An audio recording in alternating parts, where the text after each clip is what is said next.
so if you want to get the recording started. Oh, that's all right. Well, it is 7 o'clock. It's time to start the meetings, Thursday, August 7th of the Village Board. So call to order, and the first order of business is the Pledge of Allegiance. I pledge allegiance to the flag of the United States of America and to the republic for which it stands, one nation, under God, indivisible, with liberty and justice for all. Thank you. Clerk Johnson, can you please read the roll? Trustee Eifert? Here. Trustee Frank? Here. Trustee Abedlin? Here. President Lenz? Here. Trustee Dorworth? Here. Trustee Searing? Here. Trustee Van Room? Here. Thank you. All right, thank you. The next item on the agenda is public comment. Please note that public comments are limited to 5 minutes per person. All right, give people a chance to stand up if they're interested. The next item on the agenda is the consent agenda, approving the minutes of the July 17th Village Board of Trustees meeting and approving the general fund water and sewer invoices. Motion to approve consent agenda. Second. I have a motion and a second. Is there any discussion? All in favor? Aye. Aye. All opposed? All those abstaining? I said aye. Not two. All right. The next item on the agenda, we are swearing in a new paramedic for the village. Chief Weicker, would you like to tell us a little bit about our new paramedic? Going right, we'd like to welcome Jacob Barger as our new part-time firefighter paramedic. Jacob is currently employed with Ozaki Central Fire Department. He has been an employee with them since December of 2023. Ozaki Central runs about 2,500 calls a year. Jacob's part of that team down there. It's a full-time job. Jacob is certified state of Wisconsin certified firefighter. He is also a state of Wisconsin licensed paramedic. Works underneath our medical control and medical direction of Aurora, so it is an easy plug and play for us. He needs to learn about one piece of the equipment for us, and that's our defibrillator, because we have a different defibrillator that he's used to, different brand, but otherwise, plug and play for us. Awesome find for us. Excellent, excellent. Clerk Johnson, would you?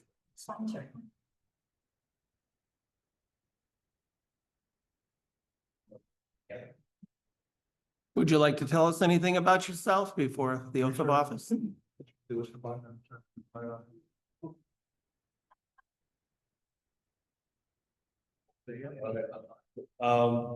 think Chief Weicker said most of what I want to say.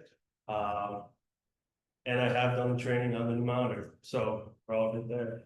All right. Excited to be a part of it. Happy to have you. Mhm. There we go.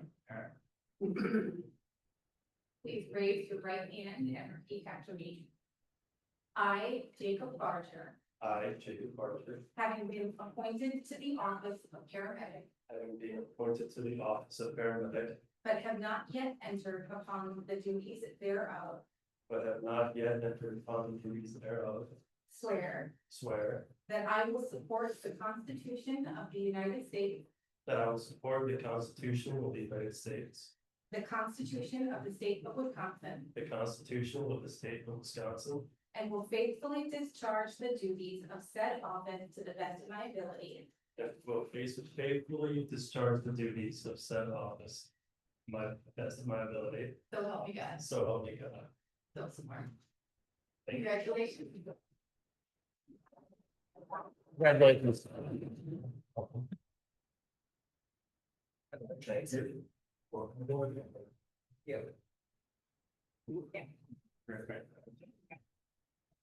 This. Congratulations. No.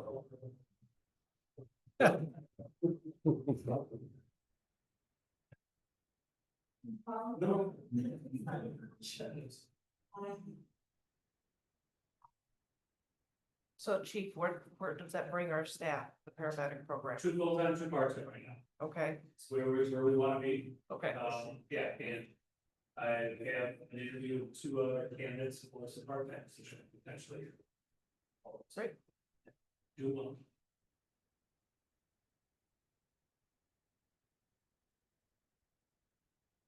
All right, I have a question, if I can ask it. sure. I've got a question of the new paramedic. We're not having much problem at all with hiring part-time paramedics. And I was wondering if there was something that's, we don't recognize that's peculiar or as far as being a desirable thing to work part-time for a paramedic. If you could think about that once and maybe get together with Brian or whatever. Cause eventually we would like to have more full-times. But currently the part-times are helping us plug the leaks, you know. So yeah, just as a thought, if you could bounce that around for a while and see if you could give us more information than we have. Absolutely. I will do that. Thank you. Next on the agenda, items for action and or discussion. The first item here is discussion and possible action on the 2026 capital investment projects. Administrator Jenkins. Sure thing. Well, it is that time of year again where we get to review and approve capital improvement projects for the next year. As a reminder, a capital improvement project is any long-term investment that the village purchases that is typically $10,000 or more. Think of like a road or a piece of equipment that we would need to purchase. These capital improvement projects are broken up into 2 categories, those that we would use borrowed funds for and are part of our 2-year bonding schedule, and those that we would use cash on hand. So we say cash on hand, it's literally the tax dollars that we collect and those other revenues we use to purchase those right away versus the borrowed dollars that we borrow in a 2-year cycle. So what you have in the chart that is in your packet is a 2-year outlook. We always provide a 2-year outlook just so you kind of get an understanding of what that borrowing scope would look like. In 2026, you would see $640,000 worth of borrowed projects. These consist of a mini excavator, a case loader with plow, wing, a brush chipper, and then moving from that, you'll see the reconstruction of Washington Avenue. So we had floated around a couple different road projects. We discussed this in finance, and we determined that Washington Avenue, which is an offshoot off of Wilson there, that it was just the easiest project to kind of just nip in the butt and get done for the most efficient use of our dollars. So you see 220,000 from the general fund for the street, 140 for the water, and then 210 for the sewer work. The benefits of this project is not only is it small, but a lot of the utility connection work were completed before when we redid North Wilson. And so it's really just tying in these connections and moving forward to the west. For our cash on hand purchases, we have a crosswalk installation similar to what we did up at Dollar General. We have a replacement to the brine tank. We have a replacement to the zero-turn mower. We have a UTV with cab and plow. We have the reconstruction of the municipal parking lot and the Stony Creek lots that are over there on Fillmore. And then finally, $110,000 for the glass storage maintenance. One of the things I want to point out with the glass storage, as I shared at Finance Committee too, the fact that we can spend $110,000 in cash on capital is because of the investments and the choice that this body made to increase the sewer rates. It allows us to do more things again with cash on hand rather than having to borrow dollars and paying that undue interest. So that's just I just want to point that out as that's an example of a positive move for the utility as well. So all you're approving tonight is that 1-year 2026 scope. But then keep in mind coming up, obviously the big one is going to be the wastewater treatment plant optimization. That's what you see there as the big scary number under sewer in 2027. And then arguably the next one there, that utility crane truck, both the sewer and water costs will probably just get moved to cash on hand that we can deal with within the utility. And then you see some minor items after that. So that's my brief summary. It was reviewed by Finance Committee and recommended for approval. Then we have various department heads here as well that can answer any questions if you have them about specific items. Thank you. Are there any questions, discussion regarding the planned CIP? Yeah, you had mentioned, in your analysis that your intention is to keep the, property taxes, consistent. Mhm. And I don't know if we're gonna be able to continue doing that if we keep on borrowing that as much money as we have. My fear is that we're gonna run out of headspace. So that's part of what we review with Todd with Ellers. One of the benefits for this coming year is that we paid off what was that loan? The state trust fund loan. Yeah, I know it's stage trust. I'm trying to think what it was for. Yeah, the skid steer, the $100,000 one that we borrowed like a year or so ago. So we paid that off, which lowered our overall debt. And along with our other payments that we're making, so we're actually able to borrow this amount of money that we had planned without really impacting the debt levy. And we showed more of that detail on the finance committee packet that we had given. The mill rate virtually stays the same with the value that we have coming in as well. But I agree, you don't want to get into the habit of borrowing too much, right, without offsetting it in any way, because then you are going to get into stuck, kind of the way that you're talking about. And so just know that we pay, pretty close attention to the mill rate impact, because I know it's important to you guys and it's important to me as well.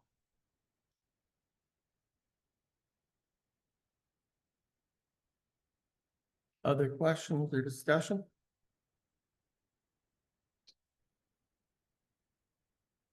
Not hearing any other questions or discussion. Do we have a motion to approve? I'll make a motion to approve the action on the CIP for 2026. Second. We have a motion and a second. Do we have any last minute discussion? All those in favor? Aye. Aye. All those opposed? Any abstaining? The motion passes. The next item, motion to approve change order 1 with Payne and Dolan regarding Wenzel Avenue and Marie Kraus parking lot. Administrator Jenkins, would you tell us about that, please? Sure, I'll tell you about the math and then I'll let maybe our director talk about the project itself. So as you all might remember, back in February, it feels like forever ago, we approved Payne and Dolan as our contractor to pave Wenzel Avenue and the Marie Kraus parking lot. We budgeted and again have the cash of $307,000 for this project. Project came in under budget plus contingency. It hit a not to exceed amount of $207,000. So again, $100,000 cheaper than what we had planned. So because we had that breathing room, we thought about what other improvements we can add to that project. So things like extending the parking lot to the splash pad seemed logical, taking care of some of the driveway cleanup that's in the right of way along there. And then the big kind of up in the air was, do we think we had enough money to just continue that paving and clean it up all the way up Wisconsin? So that way our guests, especially a lot of new people that are going to be enjoying our splash pad, are going to be able to come off of Fredonia Ave to a nice smooth drive the whole way there. And so that came in honestly surprisingly under budget, or surprisingly lower than we thought. In addition, the other thing we added here was the pedestrian path. If you remember, that was part of the CIP project for this year. So that's a separate $15,000 that we had, and they were able to take care of that too. So even after all of that, it breaks down to $12,000 more, and we can get done all of this project, which is just really exciting for us. So that's the math. Why don't you, Eric, you talk about the value of just doing that all at once? So Wisconsin would not be a complete tear up, it'd just be a 2-inch mill and overlay like they did in Industrial Park last year. Which would take out all the, humps and divots and cracks and everything else. And then, I get a few complaints about the footpath that, the cracks are starting to show, and anyone that's walked it has seen it, or, there's the driveway down there that's got a 2-inch lip on both sides from everything sinking, so it'd be basically do another 2-inch lift over that. So that's why there's not much of a cost besides material, because they're just gonna go right over it. So. That would be beneficial for the splash pad to have nice access versus the current road. And I think the extension, was that the path for the splash pad? I moved it off the parking lot a little bit just because of the traffic. So now there's a little bit more of a walkway to it instead of it being, 2 feet away from where the cars park, so. That's where that added cost came in.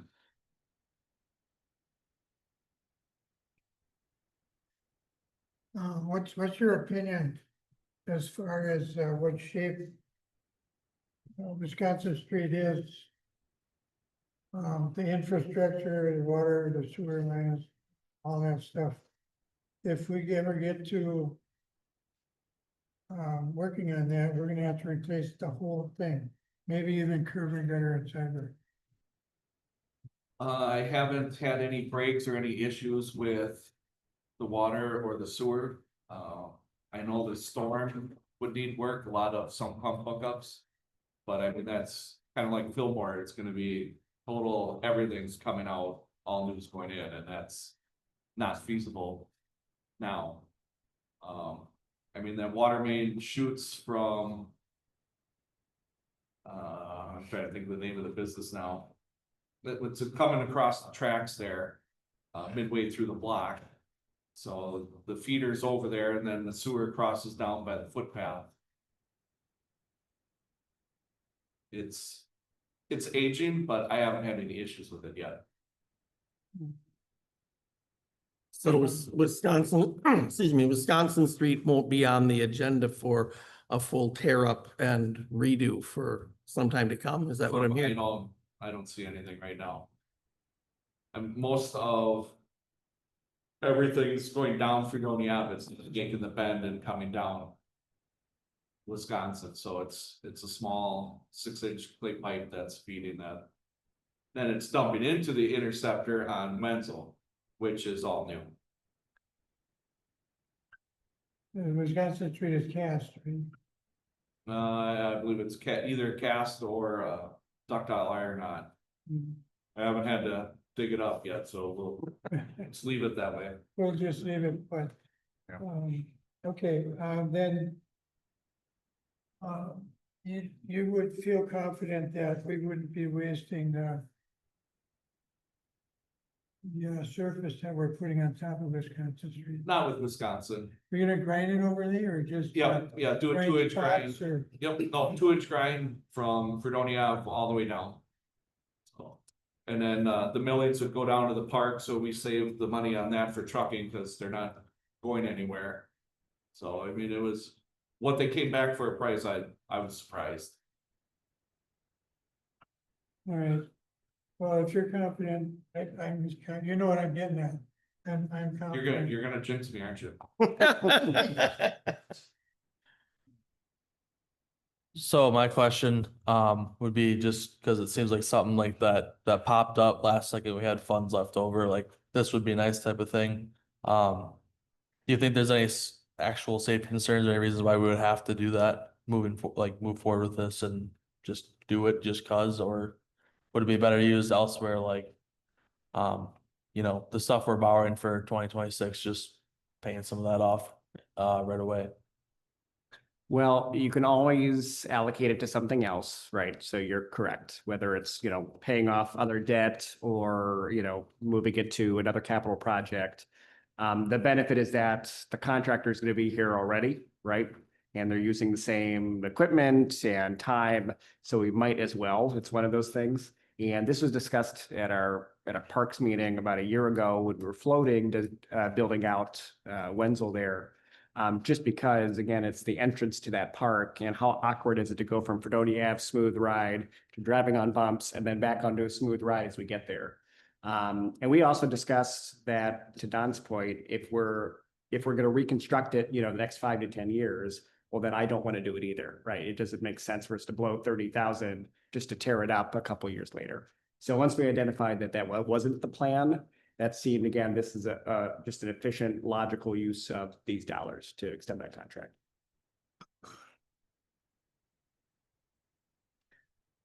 Yeah, the extra price, the extra bonus is that Wisconsin Street's only a block long.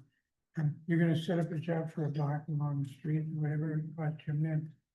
So, no, I agree with the consensus. Yeah, cause you know, in something like that, the one block, you're gonna end up paying more. For them to come out special, just for that versus already Here being. it comes. The majority of the expenses are all, but this is just an add-on. So. And we were actually going up Wisconsin.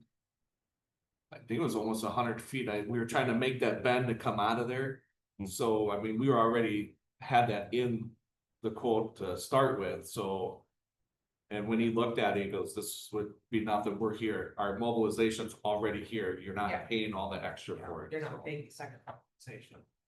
And just so you know, the history of these dollars, because I know you weren't around, trustee Van Roo, of the 306, 36,000 of it is road grant dollars that we've accumulated over the last 2 years.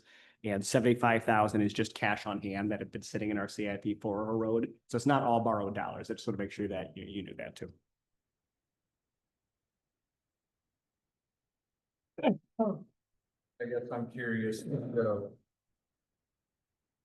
if you didn't finish it all the way up, if that money could be utilized into something else for making the safety of getting to the splash pad for even like bikers and walkers better. You know, as we discussed, potentially a light for the crosswalks, could that money be moved to make sure that we could do that sooner to make safety crossing intersections to get over to Murray Crest safer for people trying to get to the park? And is that 100 foot of road that's a little bit bumpier than the rest of it really gonna make a big deal to the traffic driving in? If we can make an intersection to get across Fredonia Avenue safer with that dollars right now. So I Can don't, that money be moved that way? so it can, but I'd also argue that you have enough left over to do both. Right? You could do this project, and if you're asking me to set aside 15K of leftover CIP dollars for another crosswalk thing, right? We can look into that too. It's fine.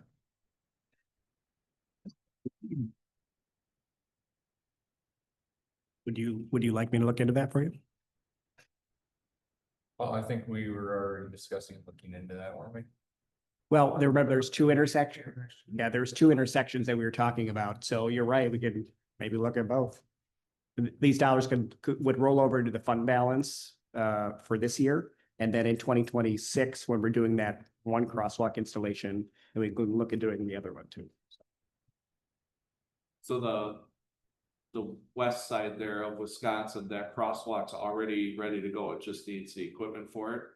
It's when you go down to Fillmore, then I don't know how you would do that because there's no crosswalk going across. Yeah. It's just on the north side, but nothing comes across to the south side right by Dr. Burlett there. And I'm pretty sure he would not be happy if I take away his front parking to put a sidewalk across on there. So it's been looked at of how to do that, and I've talked to Chris about, it's already ADA right there, now it just needs the equipment, so. And we have the painter to paint lines and stripes, and we'll put some rumble strips up there so they know what's going on. If we had public works committee meetings, we wouldn't have to be using all this time up during the board meeting. It's a committee that's important also. So the Public Safety Committee did discuss the crosswalks.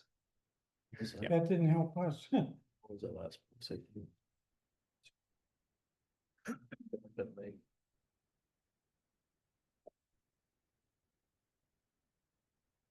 I definitely get why it's convenient to just do it when it's already easy to do while they're there. But kind of like what he was saying there. Yeah, but I was just, It's the big money, but it's not necessarily the materials, it's bringing all of that equipment back out, it's supposed to be, it's a big part of that right. money that we're spending right now. I was just trying to point out that it doesn't seem like it was really even like an essential or a real safety risk or anything, and if there are better uses, you could definitely look at talking about that.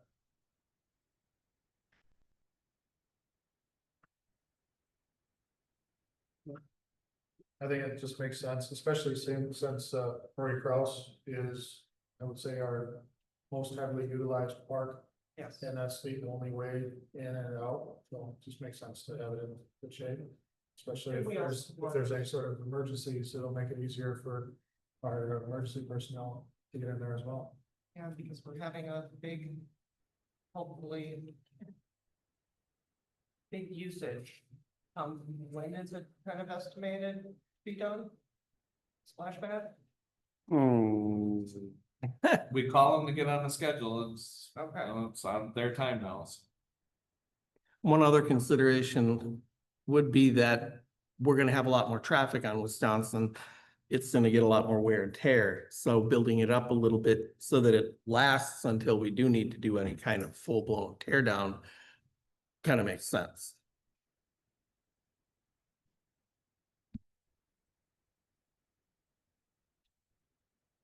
I'll make a motion to approve the change order 1 with Van Dolen regarding Rental Avenue and Murray Kraus parking lot. I'll second Any further discussion, debate? I'll call the vote. All those in favor? him. Aye. Aye. All those opposed? All those abstaining? The motion carries.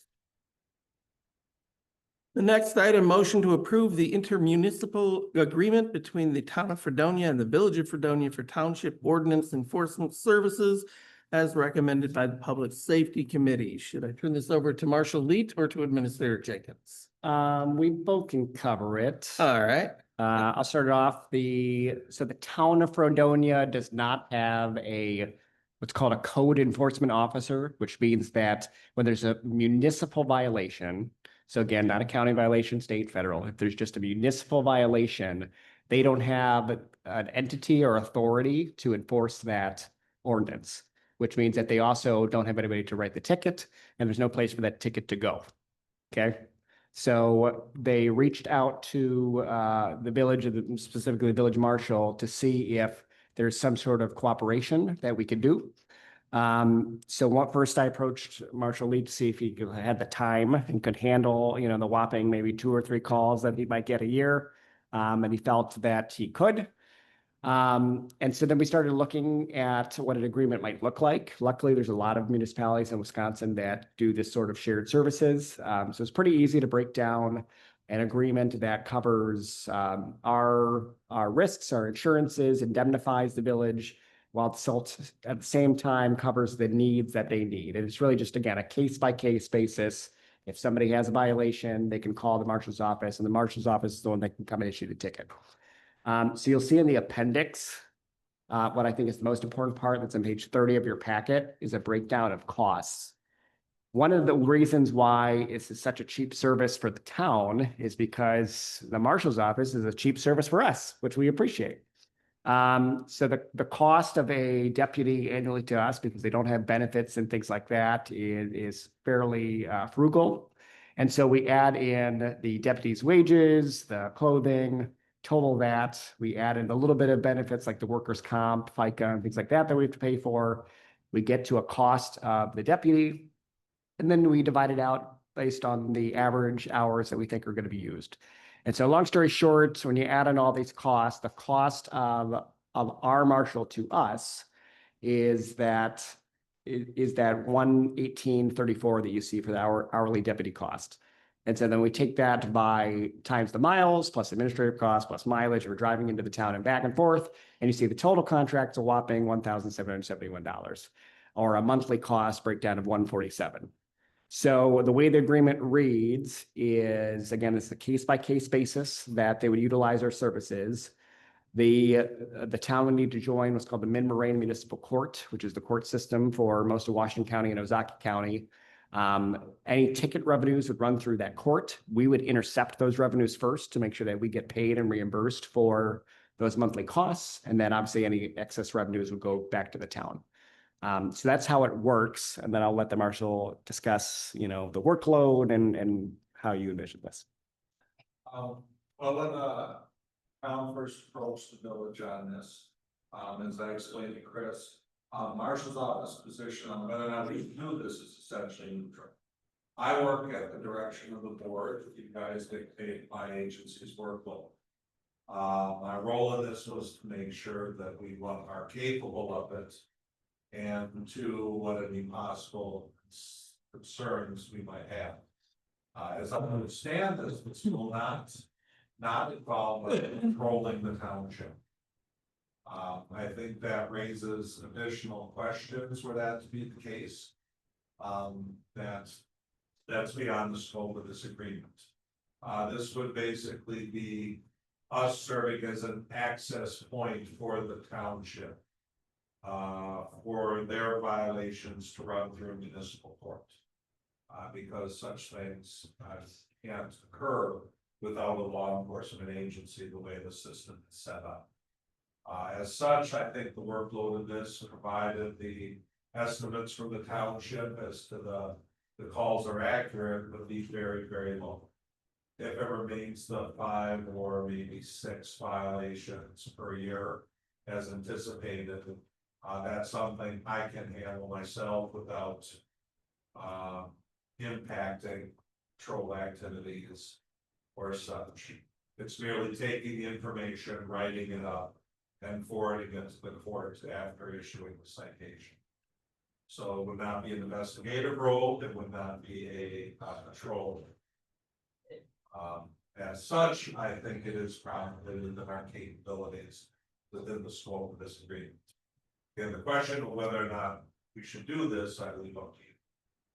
Don't we already have some sort of cooperation with the town already Um, on a different scope, right? With which, like our paramedic program, obviously, is. With Uh, you. we of course have our mutual aid agreements Yes. with the sheriff's That's what I department. was talking about. In that regard, we would respond to a call. But that's not in the scope of this. This would be the sheriff's department. Let's say the sheriff's department had a domestic dispute in Guadalupe, and all their squads were down in the Cedarburg area. They would call us to go over and assist until they could get squads in place. That would be separate from this. In this case, we would be acting as the sheriff's department representative, and that's covered under a different agreement. Could you give just a couple examples of what like these violations would be? Ordinance violations of these type are usually things like abandoned vehicles. Someone's got a junk vehicle in their front yard. That's probably the most typical thing that I would expect to see out of this, because it's the most typical thing of that kind of ordinance you see here. Maybe, I don't know what the chicken permitting status is at the township. I just handled one of those complaints in the village here. So, that stuff, it's more stuff that typically a constable would do than a law enforcement agency. It's just in this case, the township's request is for the access to the court to handle the violation of it. So things like that, junk vehicles, chicken ordinances, things like that. Anything more serious than that, noise complaints, stuff like that, still would go to the sheriff's department, still would be handled apart from us. Will you be delivering summons, or would that be a county function? Any summonses, court summonses, typically, we might or might not be involved in that. Technically, we could be involved in that now. One of the lesser known abilities of the marshal's office is the ability to serve summons. That's a currently existing function, one that apparently we're even allowed to charge for. So that would still be in our, it's very, very rare though. I think in my 30 years in law enforcement, I've seen maybe 2 or 3 summonses from municipal court. It's just not a common thing. But yes, presumably, the one thing we might be out there doing would be maybe delivering a citation or dropping off. In which case, again, we sometimes do that anyway. We're issuing citations to someone that happens. And our typical response is to have a county deputy go with us. So they can handle any drama that might come of that. It's something that we try to avoid.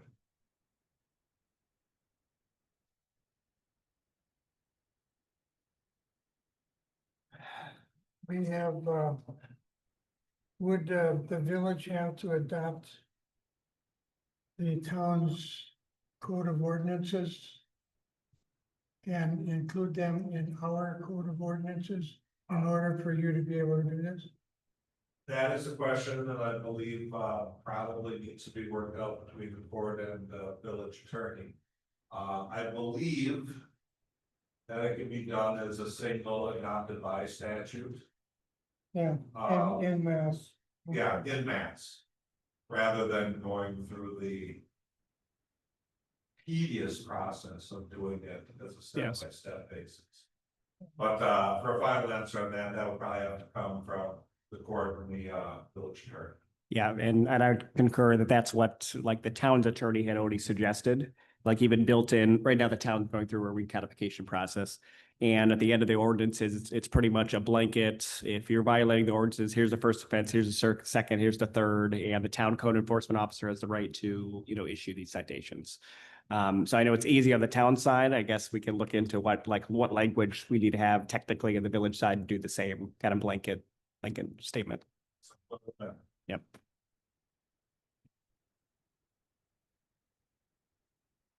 I had another question there in appendix A, number 3. It talks about monthly fines and forfeitures would be being given, or we would be assuming that as partial payment, because we would get it right from the Marine, from the court. Usually, we don't see that money for a year, sometimes a year and a half, before they divide everything up. So if we have to come up with numbers like annual averages and forecasts and things like that, we will have a hard time doing it for the next year when we haven't received the figures for last year yet. Yeah, I suspect it would work the exact same way. There's no, and I think that discussion was even had at the courts. They are going to continue to function as they always will. So they will collect it and distribute it as they will to any other agency in the same time frame. But whether those revenues come in or not, right, the town still owes that base amount or whatever the hourly invoice is gonna be. So if it comes in, Carry that on the books until we get to, say it again. we would just carry that on the books until, check. Nope, it would get billed monthly to the town still. Hmm. So if it can come out of the fines and forfeitures, then that's great. But if not, then the town still owes the village the money. And they know that. All right. I guess the fire department has something strangely related to this as far as coming up with numbers for the following year and estimates and whatever. And so I don't know if this would work, but I would imagine there was another thing in A5 about a reduction rate. And I was wondering how that worked. If we wouldn't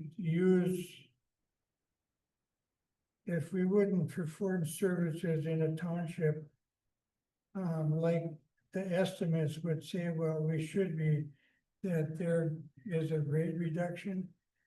Now, does that mean that we're not gonna be getting paid as much from the township because we're not doing as much work, or? Yes, I think is the answer to your question. If if they're not logging the hours in the township, then we're not gonna bill for it. Thus, we're not gonna get the money, right? So that 1,700 number is an estimate based off of how many hours we think they're gonna be there. But you're right, we might only call the marshal once next year, right? We look at that every year. Yeah. Yes. it's Reviewed Correct. every year and treasurer Upton will be giving us the numbers of how much. Yep. Yeah, the reason why. The reason why we have a marshal's department is the village wanted to have. An organized law enforcement potential in the village. And we figured, well, we want, so much and it would take so many personnel and what. To furnish us with the amount of coverage that we believe we would like and that we can afford to pay. I think this may possibly cut into those. Performances for the village as far as the availability of marshals. If they're in a township or if, I also worry about burnout. Because, we won't be getting the same coverage as we get now. And we would have to, probably have another marshal, another deputy. In order to make things even, that we can cover everything. Plus the township. With the amount of coverage that we expect and that we plan for.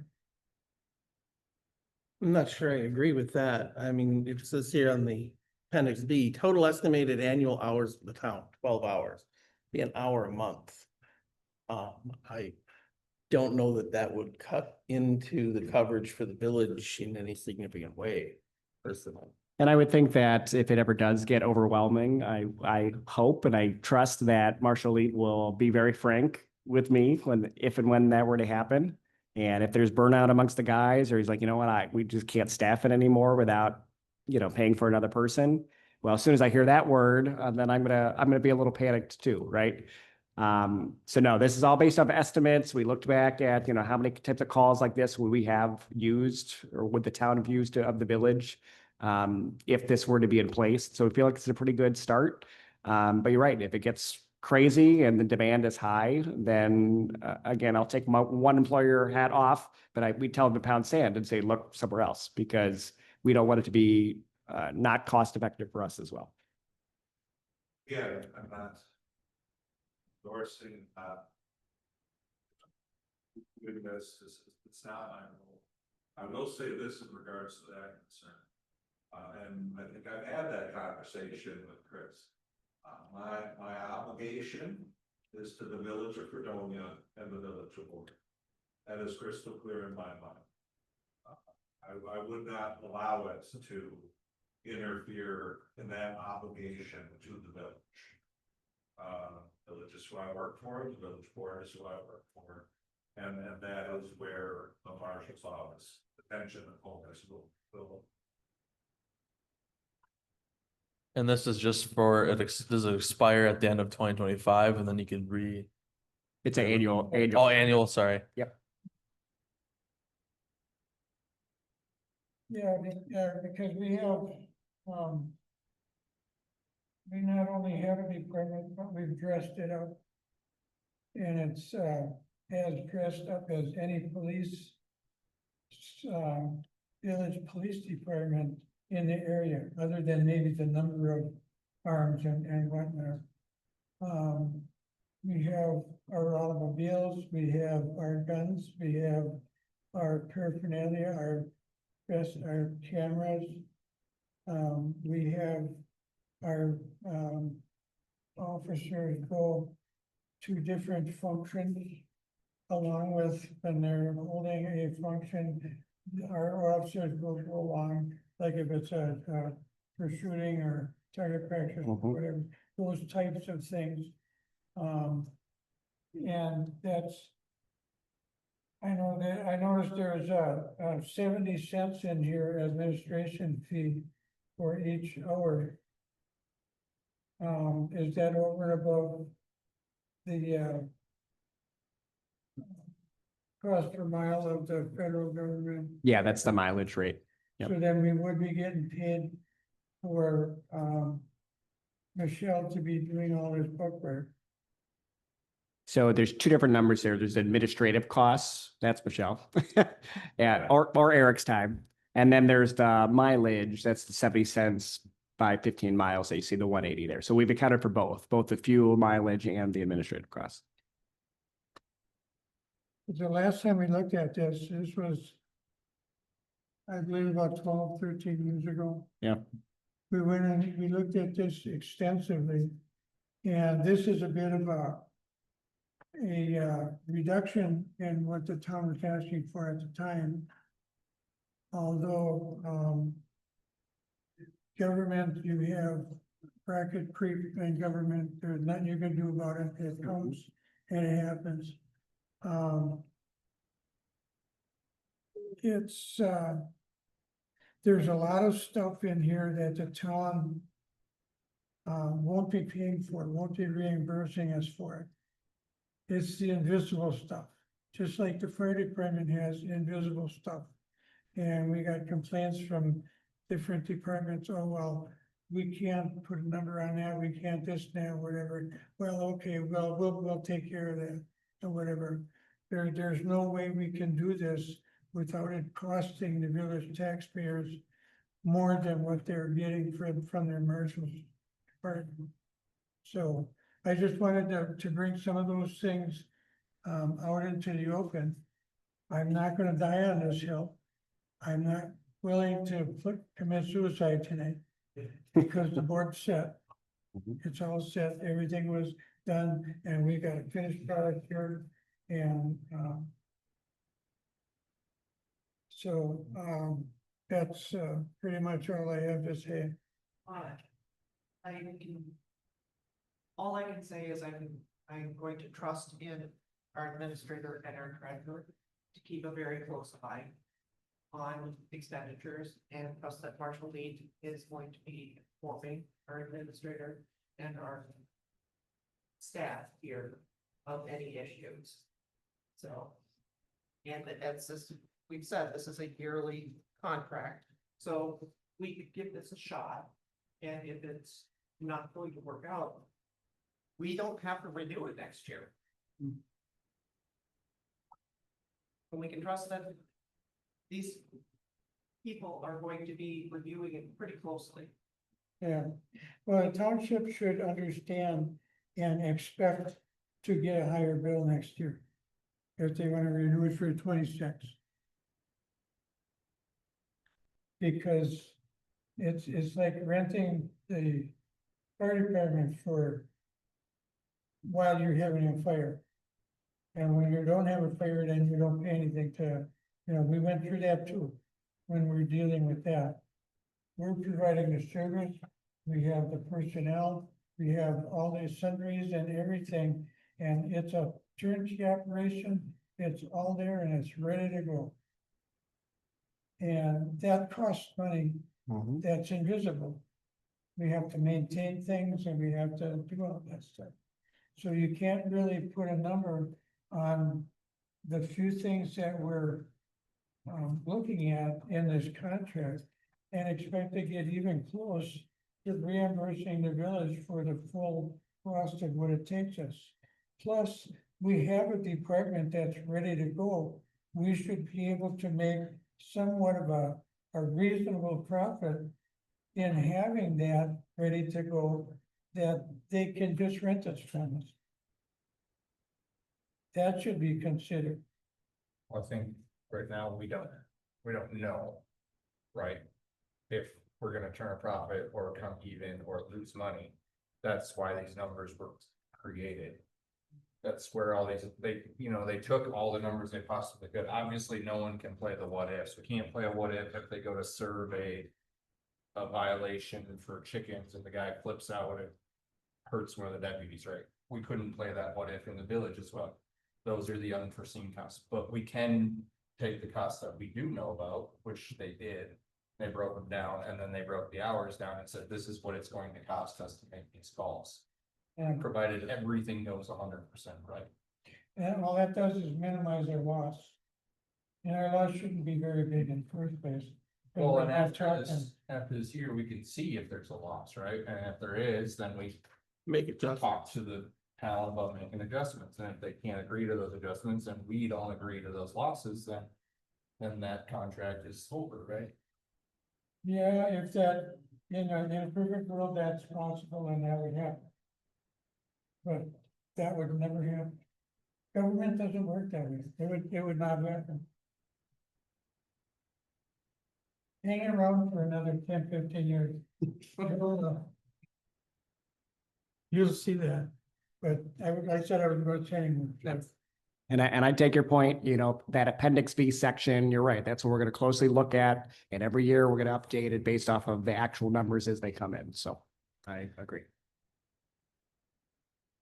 I don't see why we just I don't see why we can't just try it and, you know, look at it and So are you making a motion to approve? I'll motion to approve. Read the whole thing?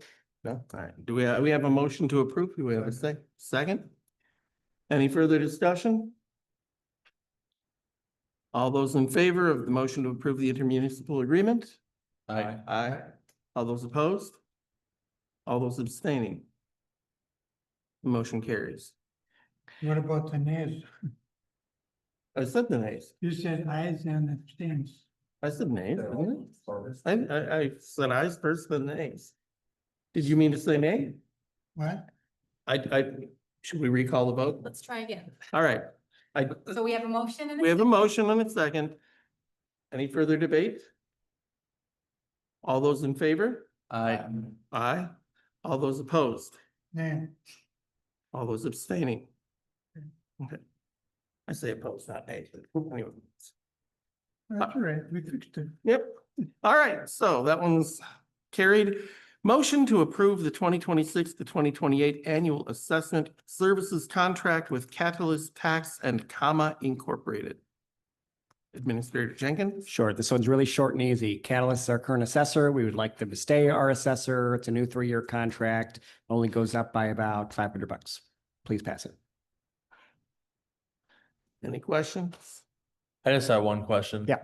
In past scenarios, when we were looking at renewing X, Y, or Z, you like would give 1 or 2 options for like cost comparison. Was there any expiration of like, oh, will this one be $2,000 cheaper or whatever? Like, was there any look at that or? So two answers. One, when it comes to like consulting type businesses, there's no obligation to get 3 bids. So it's different than like if we constructed a road, right? And we went out to bid, we have to get at least 3 bids and we choose the lowest bidder, right? So when it comes to these kind of services, I mean, we could look elsewhere. The hard part with assessing is that there's fewer and fewer of them out there. Catalysts, and I'm sure Michelle might know, I feel like they're probably the only one, at least nearby, that anyone really uses. Yeah. Big ones. And, you know, on top of that, we're happy with their services. They've done a good job. The assessor that we utilize is been, you know, phenomenal. And yeah, we have no complaints or concerns. If you'd like us to look elsewhere, we can, but I just want to let you know there's not an obligation to. Well, and I think you could look elsewhere if they dramatically increase their contract term. Yeah, and same thing like our auditing services that we just did. I mean, we didn't have an obligation to look elsewhere, but we were not satisfied with that service, and so then we did.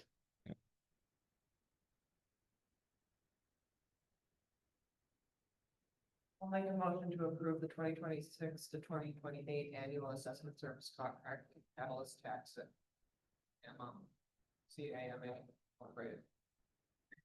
I'll second that. Any further discussion? All those in favor? Aye. Aye. All those opposed? All those abstaining? The motion carries. Item 7, correspondence, ATC Ozaki County DIC project. And Clerk Johnson. So this came in the mail the other day, for you guys. It's the American Transmission Company, and it seems like they're doing some utility work in support of the, Port Washington, data center that's going in. So it's possible that they'll be skirting, the village, and doing a little bit of work in our right of way. We can submit comments. They would have to go through the same permitting process that all of the other utility companies go through, if they should choose to come through the village. Yeah, they're complaining about the wires now. They have been for a long time. You know, I said, the assessment people are getting as bad as the ordinance people. Pretty soon there's gonna be two of them that compete against each other and they do everybody's. It's almost to that now. And this is going to be such a